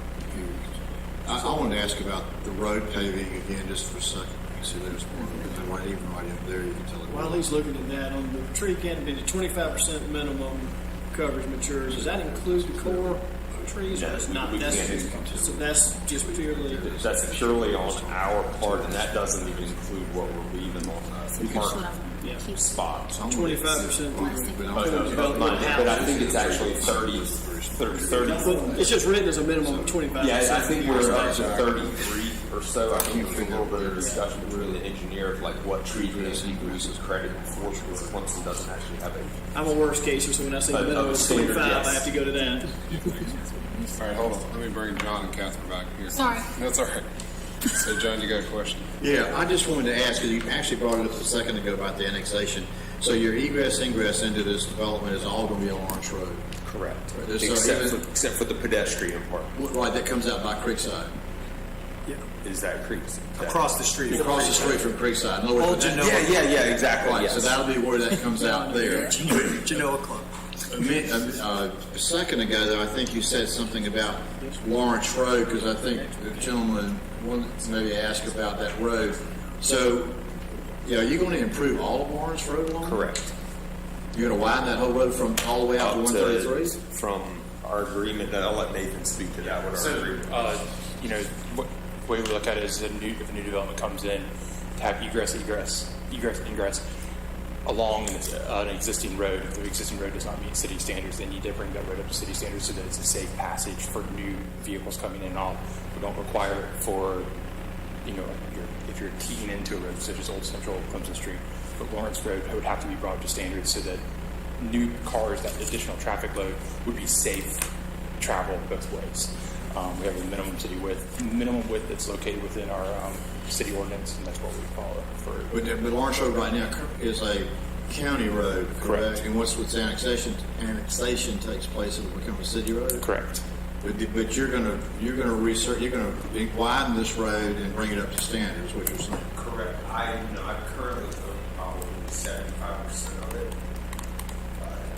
The frontage along all of Lawrence Road, right, Clemson Street and Old Central. So Lawrence Road goes from 133 over to Old Central. Clemson Street. Clemson Street. No, Clemson Street. Okay. Yes. Okay. So you're going to widen. You're going to take care of that whole road. Correct. What I'm allowed to do. If they can't give me right away, I'll be donating right away to the city, which is Right. trail. Okay. But I will upgrade it to what you guys can give me access to. So where's the causeway? Is that? That's on Clemson Street. There's two causeways. There's one on Old Central. There's also one on Clemson Street. But that's not his problem. No, sir. Okay. It's all over. Nathan, let me ask you. Hold on, Fran was next, then John. So I like your plan. I love the idea of affordable housing, workforce housing, student housing. I don't know how that's going to work. Students, I don't mean this negatively, are like the gas. They'll fill up any space available. So how do you prevent a student who wants to be in a one-bedroom or workforce housing from doing that? You can't leave without it doing that. So the plan is wonderful. You're the first person I think that's ever mentioned grad students specifically, for instance. I love that. But I just don't know how this works, that the zoning idea that you have really is a barrier. If a student wants to live in any of these, right, they can do that. If two students want to live in a one-bedroom, what you're calling workforce housing, what's your plan for maintaining the integrity of these three housing areas? So with the planning commission, we worked through, and I believe we came up to an agreement on the one bedrooms that we would not lease more than 20% of those. I believe that it was 20% Is that to in here? more than Or two. Is that in this plan you showed us tonight? It was. Yeah, there was more than one person Okay. that we would do, but you are correct. We cannot discriminate on housing. The whole thing could get filled up with families. If families came in and wanted to move into the whole development, I couldn't exclude them from coming in there. That's the Fair Housing Act. I can't dictate who goes in there. What we're trying to do is make the 2-bedroom townhouse units more probably agreeable or more attractive to a young couple. That they've got a garage, they've got their own amenity space. It's not those particular 88 bedrooms that are in there have their own amenity space, kind of segregated from the rest of the development. I cannot dictate who lives where, but we did make this, because one of the biggest concerns that a lot of municipality has is what's to happen 20 years down the road if it transitions from student housing to conventional housing. All the 1 bedrooms and the 2 bedrooms are set up perfectly for that already. And so we're just trying to maybe confront that problem before it comes up. So you won't, I'm not leading you on here at all, but so the intent is not to, in the workforce housing, for instance, rent by the bed, which is one of the things that makes student housing attractive. Correct. So those will be rented by the unit themselves. And then in the PD itself, is that written as a requirement, or once the PD is done, does the developer, whoever buys this, have the right to say, no, the workforce housing is not working out, we are going to go to a per bed rental? How permanent is that? It is an agreement between the city and the developer, so it would require both parties. So that, but I'm saying that will be, because I can't find it, but that will be in writing here, because I think part of your answer I like is that through the design, through the expense, through the location, it's one way of having integrity, but that, once we finally see that, or is this what we're approving tonight without seeing that in there? Is there a document that says that? It's in the occupancies. In here? Yes. In the zones, but zones 1, 2, 3, and 4, you have the maximum occupancy of each. You have to tie that to the type of housing that's in each of those zones. Now, I'm looking on page 13, where it talks about area 3, 4, and 5, 1, 2, 3, 4, 5. But I don't see anything that says that for instance, the charging by the bed will not be allowable in area 3 or 4. That's what I'm asking, I guess. Is that in this document, or is that a document to come, or are we assuming it's okay? Where's the requirement that's in here? Yeah, when I say maximum occupancy for areas 3 and 4s, there'd be 2 unrelated people. Right. You're on the same page. Page 19. Yeah, I'm on 13 actually, but I don't know. But anyway, it does say things like 79 student-oriented cottages, 320 bedrooms, 12.8 acres, 5 bedrooms, 3. The workforce, it does say no less than 44 workforce housing units, townhomes, condos, 2-bedroom. But I don't see anywhere that there are statements that protect that requirement by, for instance, saying you cannot at any point ever charge rent by the bed without permission of city council. Is that in here or not? I guess That statement is not like that. It's done through the occupancies. How does that do that? If it's not, tell me if there's something other than on page 13. That may be a Mary question. But I don't see where that would. Because to be honest, I don't know.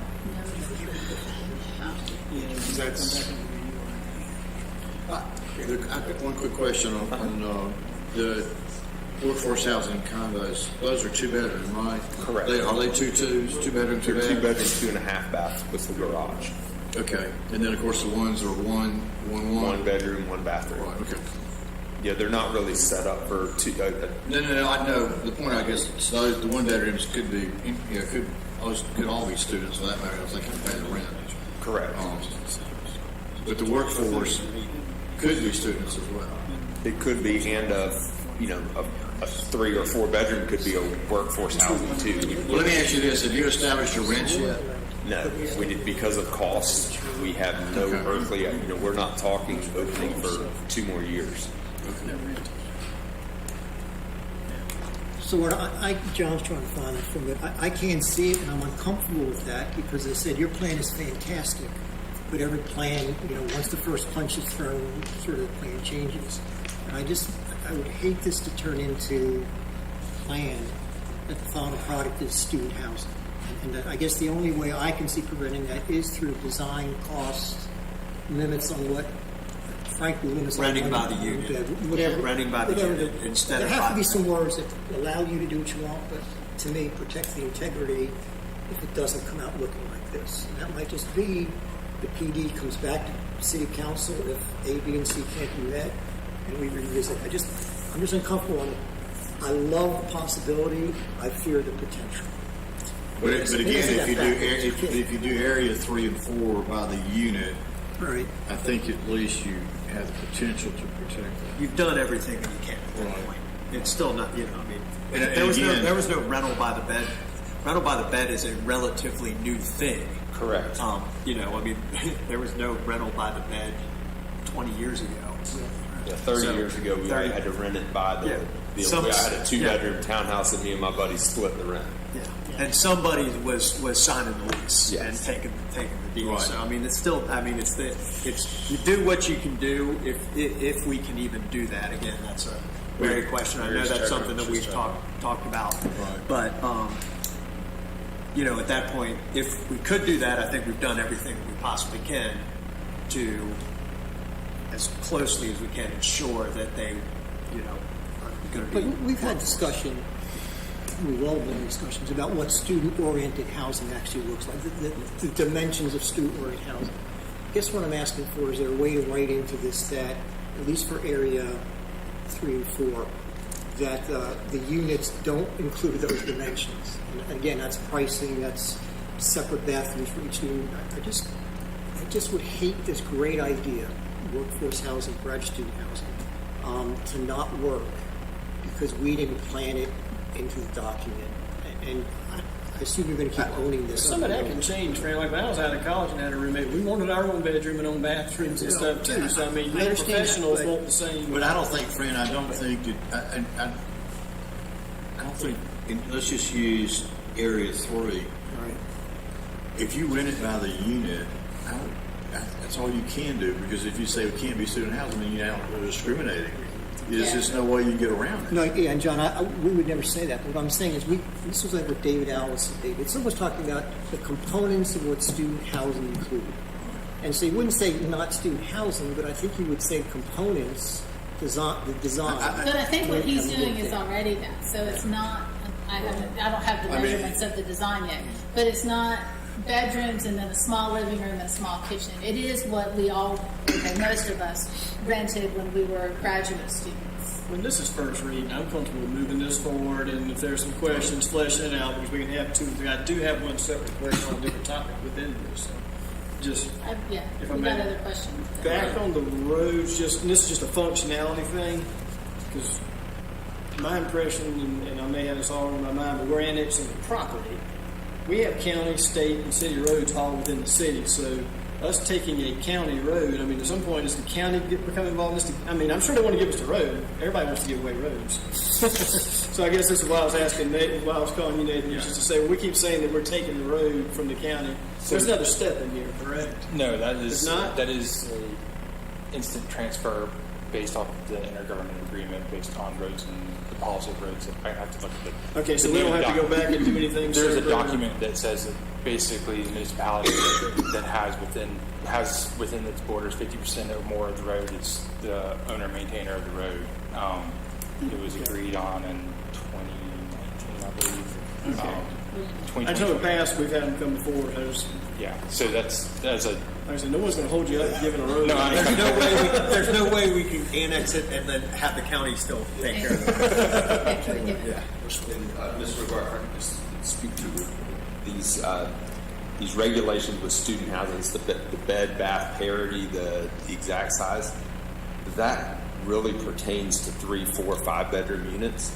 It doesn't really work in a 2-bedroom unit because you definitely want bed, bath parity. You would never want to build a 2-bedroom house that we might do for a young family that only had 1 bathroom in it.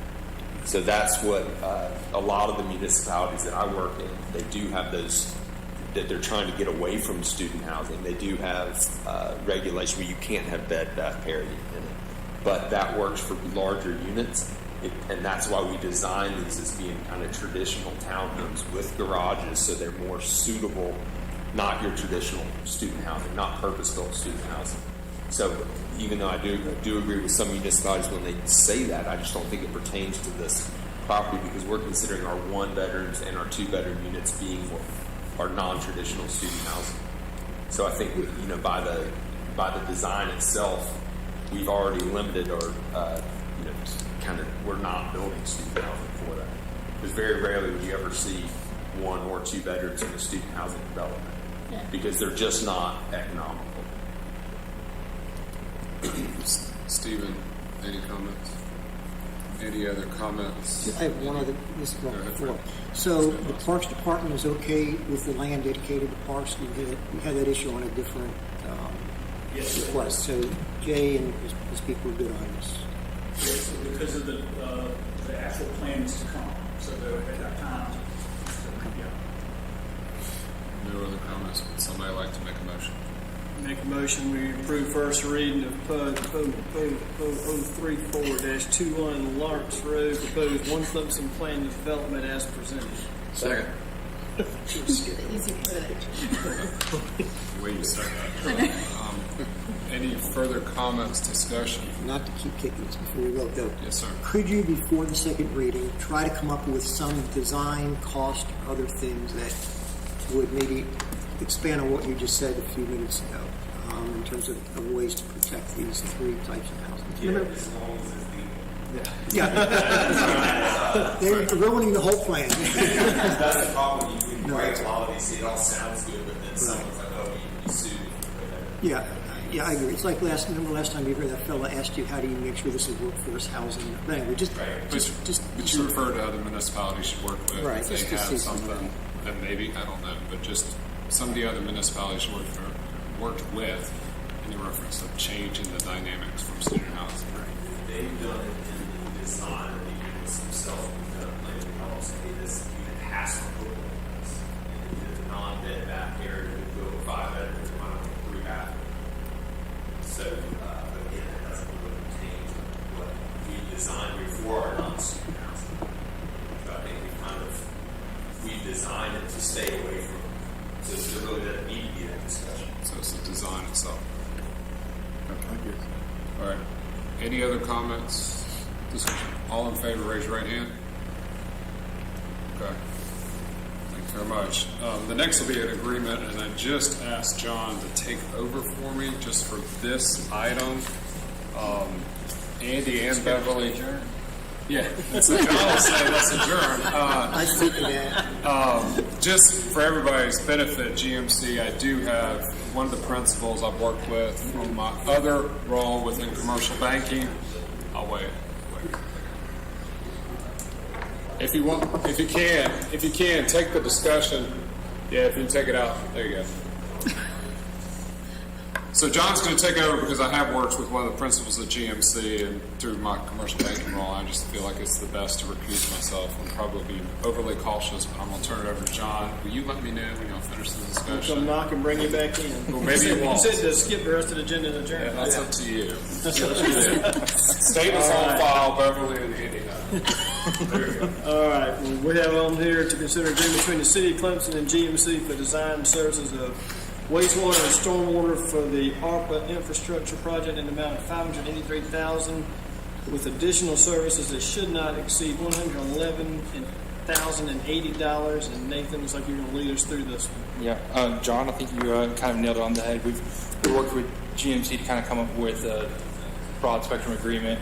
It's broken up into our 7 focus areas, so we will be paying them as design, like as a lump sum as design services as we render them. So as we move through our design, as we move through our areas, we'll go through and say area 1, area 2, area 3, and pay them accordingly.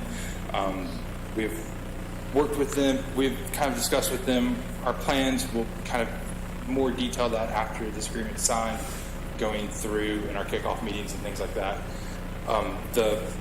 major plan here is that they're going to work with us to try to work to do a CMAR agreement with the contractor. So we'll be coming with a contractor agreement shortly after this.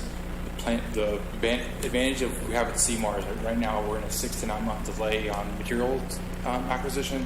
CMAR allows the contractor to be getting that material on site quickly, so we can kind of lock in prices. Locking in that prices allows us to be able to hopefully lower costs and also be able to really look at long range how many of the folks and how much percentage of any remaining, kind of squeeze out some of those areas and those focus areas to maximize our return on the ARPA funds that we received. Every municipality is going to be dealing with material shortage, unfortunately, just because there's a lot of money for water, sewer, and stormwater work All at one time. All at one time. There's a problem. Supply and demand is a real thing, and we're finding that out readily. But so we are trying to maximize our funds as best as possible, and and including in this is the public information component of this, hang tags, public meetings, and things like that as well. So we feel fairly confident in what GMC has provided to us, and feel the numbers are reasonable for the design services that we're asking for. And I think those time components are important for me with GMC. They're through this. This is a required component of the ARPA being spent too.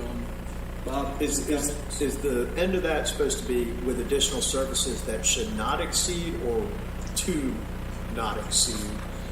Just to be clear, is that just we're given an estimate there, or is this like we're approving a to not exceed budget? We are approving a not to exceed budget. Not to exceed, so that should not exceed, because should in Mary's world and shall are two different things. Remember? Yeah, I mean, if you look at the task order, I believe it's on the last page of the task order. There's additional services, the SL RAT easement drawings. So at this time, we don't believe there's any easements, but it just gives us an allowance for an easement of 10 easement drawings. We assume that that's approximately correct. If any are needed for the 7 focus areas that we're looking at, surface utility engineering. Sometimes you'll hear someone refer to that as SUE. That is straightforward. You actually are doing 3D design. We all design in 3D, but you're actually visualizing it in 3D. It requires a lot more in-depth surveying, and then it requires a little bit more time in engineering. We don't expect to need it, but it's there just in case. If we have major utility conflicts in a particular area. In clean and CCTV, they give us a rate of, I believe it's of $60,000 not to exceed for the contract. I was just going to ask, so as part of this, since this contract doesn't have an end point because we don't know exactly how long all this is going to take, correct? Correct. Okay. I just want to make sure that's... Yeah, this includes the contract management services and everything else as we go forward with them. So sort of like my bathroom renovation, you're not ever sure when it's going to be done. Well, you know what happens till you tear it apart? Oh, it's torn apart. Any other council comment?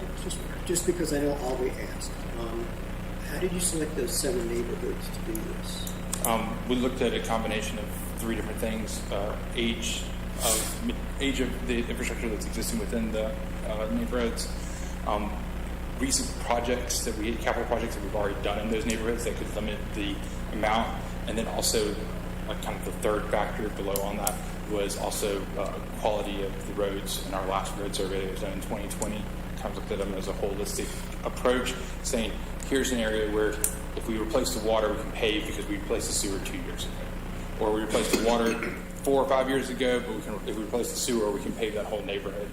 Kind of looking at those and saying, hey, where are those areas that are more or less low-hanging fruit that are easy to obtain and get a good baseline, and then also areas that are in need that also add that benefit as well. So it's a combination of needs assessment and biggest bang for the buck. With this, we had this conversation. Yeah, we went through this pretty thoroughly. Yeah, we had this conversation 6 or 9 months ago when we started talking about the rescue money. Yeah. Because it was the one-stop shop or whatever, Right. whatever you guys Stephen, call it. any comments from the public? Anybody in the room care to speak? I would like to speak. You wouldn't? I would like to speak. I should like to speak. Shall. Yes, you shall. And jumping back to Mr. Brookover's question, If they were to exceed it does say on the cover sheet, it says should not to exceed. I noticed down in the calculation of the additional services, it has NTE on there. They would have to bring change orders to you if they were to exceed that amount? Correct. With the easements, the assumption would be is that they would maintain the same cost. But other than that, we still have to bring anything to council if we exceeded that cost. But with the CMAR, there wouldn't be change orders for the construction portion. Correct. This would all be within the engineering contract, not into the CMAR contract with which would be with the engineering firm, but not just the straight engineering and design. Would anybody like to make a motion? I'd like to make a motion that we consider an agreement between the City of Clemson and GMC for design services of wastewater, wastewater, and stormwater for the ARPA infrastructure project in the amount of $583,000, with additional services that should not exceed $111,008 as presented.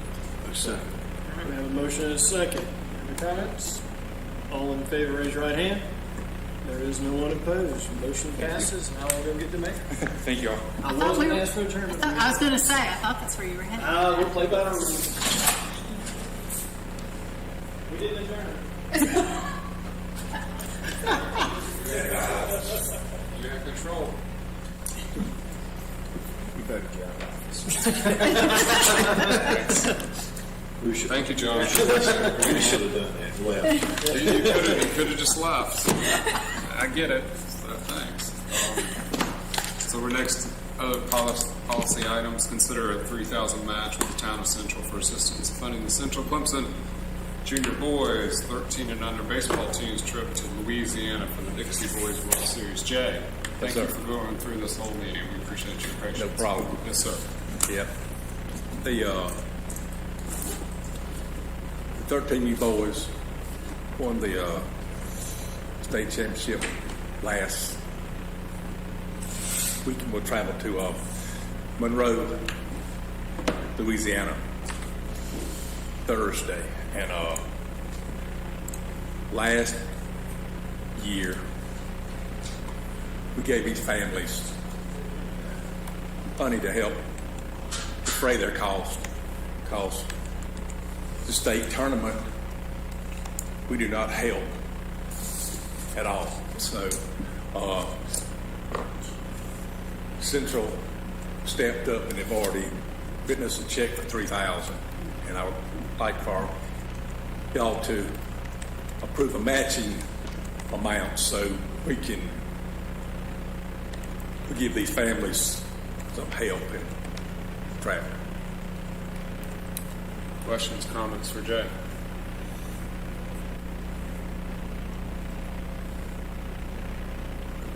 Would somebody like to make a motion? I move we approve the funding of $3,000 for the travel to the Dixie Youth Baseball Tournament. Second. Further comments, discussion? Good luck. Any other comments? I don't know if I actually didn't open it up. Any other comments, Stephen? Okay, making sure. Okay, all in favor, raise your right hand.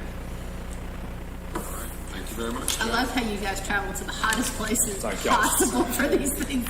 The field they're playing on is, turf also. So it will be hot. I need to talk to the museum, but no. Thank y'all very much. Thank you, Jay. Mayor, council reports, comments, new business. Go around. Just one, have met with Jay and his group and Andy about the recreation fee issue.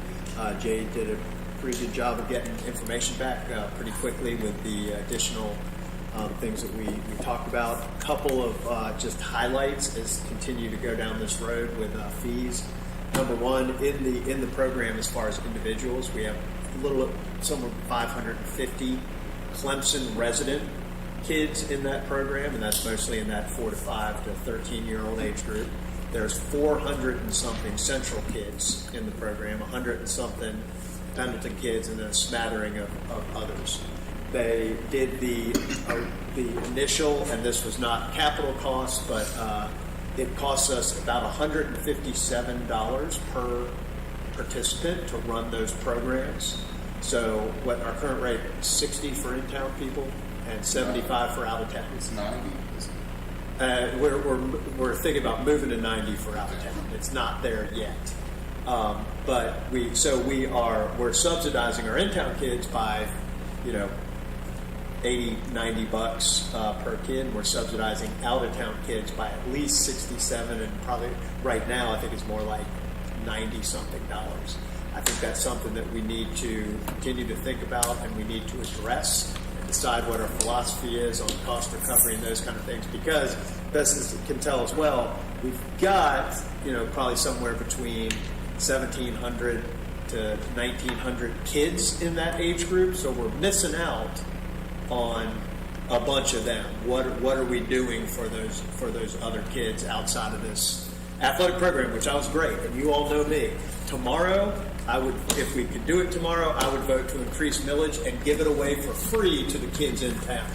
But we are doing a pretty big subsidy of out of town kids to the detriment of wear and tear on our facilities, because we certainly have enough kids that, I hate to say this way, but if some Central kids or Pendleton kids didn't participate, we'd still have a high quality program in the league. So we've got opportunities here at partnerships. The partnership with Central there's some things that they do well, but it is a very, very, very unequal partnership. Very unequal. So I just want to let you all know that I'm going to continue to push this, and the Rec Advisory Committee, I think, is talking about it now as well. But it's something we definitely need to think about, because we're letting other communities abdicate their responsibility to provide programs and services for their residents at a very, very, very good deal. Yes, sir. Captain. Yes, sir, for Bob. On a complete change of subject, I want to just publicly recognize our utilities department. In the span of 48 hours, I got to call on Veggie's group twice, Andy. On Friday afternoon, my subdivision, the end of Delwood Street, has its own road issues, Nathan, as you probably well know, but had calls about bad water and no flow, and Benji's group was out there. I forget, we talked to the guy who was on call, and I forget, but I talked to the police department, and they were out there first thing Monday. I did not know the end of Delwood has had issues for decades. And so Benji's out there. And then the same day, literally at the Downs, right on my dad's street, the pipe broke again on Little Lane. And so they were out there absolutely digging up the whole street. And so, always great to work with the utilities guys. I just don't usually get them twice in 2 days. And was it? Yes, ma'am. Thank you for sharing that. Was it before the last meeting that the group did the cleanup behind the sub? Yes. Okay. Yeah. Another great, the utilities, Tony's group, and Public Works did a really good job with cleaning up along the lake there one morning as well. Got up there and got it done. That's it. Any other comments? All right. Next, if there's a motion, we need to go into executive session to discuss 2 items. I'll read them very quickly. Discuss covenants and the intent to annex requirements for out-of-town utility customer, South Carolina Code of Laws 3470. Receipt of legal advice where the legal advice relates to pending or potential claim or other matters covered by attorney-client privilege, settlement of the legal claims, or the position of the public agency in other situations involving the assertion against the agency of claim. And this next one is discuss the organization of the Public Arts Culture Commission and discussion of employment, appointment, compensation, promotion, demotion, discipline, or release of employee. So, with that, would somebody like to make a motion? So moved. Second. All right. Any further discussion? All in favor, raise your right hand. We'll adjourn to executive session. We'll be back.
Come back to regular. So moved. No second. All right. Any further discussion? All in favor, raise your right hand. All right. We're back in regular session, and we have nothing to report at this time from our executive session. And somebody like to make a motion to adjourn? So moved. Second. Any further comments or discussion? All in favor, raise your right hand. All right, we are adjourned. Have a great evening.